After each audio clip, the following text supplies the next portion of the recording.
എന്തൊക്കെ തന്റെ ഡിമാൻഡ്സ് കേക്കട്ടെ? 1, പട്ടിക്ക് താമസിക്കാൻ ഫ്ലാറ്റ് വേണം. ഫ്ലാറ്റ്? പട്ടി ഫ്ലാറ്റിലാണോ സാർ താമസിപ്പിക്കുന്നത്? കൂട്ടിലല്ലേ? ഇത് എവനെ താമസിക്കാനാണ്? വെറുതെ സർക്കാരിന് അയാൾ പറയട്ടെ. പറഞ്ഞോട്ടെ. 2, പട്ടിക്ക് സഞ്ചരിക്കാൻ AC കാർ വേണം. ഇവിടെ SIക്ക് സഞ്ചരിക്കാൻ കാറില്ല, പിന്നെ ആ പട്ടിക്ക് AC കാർ. നിനക്ക് കാറില്ല? അയ്യോ, അത് ഞാൻ പറയത്തില്ല. കഴിഞ്ഞോ തന്റെ ഡിമാൻഡ്സ്? ഇല്ല സാർ. ഇനിയും ഉണ്ടോ? ഓ, ഈ പട്ടിക്ക് മെനു ഉണ്ട് സാർ. അതെല്ലാവർക്കും ഉള്ളതല്ലേ സാർ? എന്റെ പട്ടിയുടെ മെനു ഈ സാർ നോക്കണം. നിന്റെ പട്ടിയുടെ മെനു ഞാൻ നോക്കണമെന്നോ? നിന്റെ തന്റെ വിളിച്ചോണ്ട് കാണിക്കണം. സാർ അവൻ പറഞ്ഞു കേട്ടോ, ഇവന്റെ പട്ടിയുടെ മെനു ഞാൻ നോക്കണമെന്ന്. ഞാൻ ഇതുവരെ എന്റെ മെനു പോലും.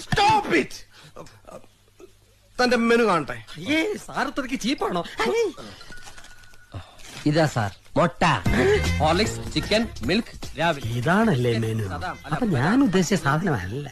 ബട്ടർ, ബീഫ് ഒലത്തിയത്, ഒലത്താത്ത 2 times with bread and omelette, chicken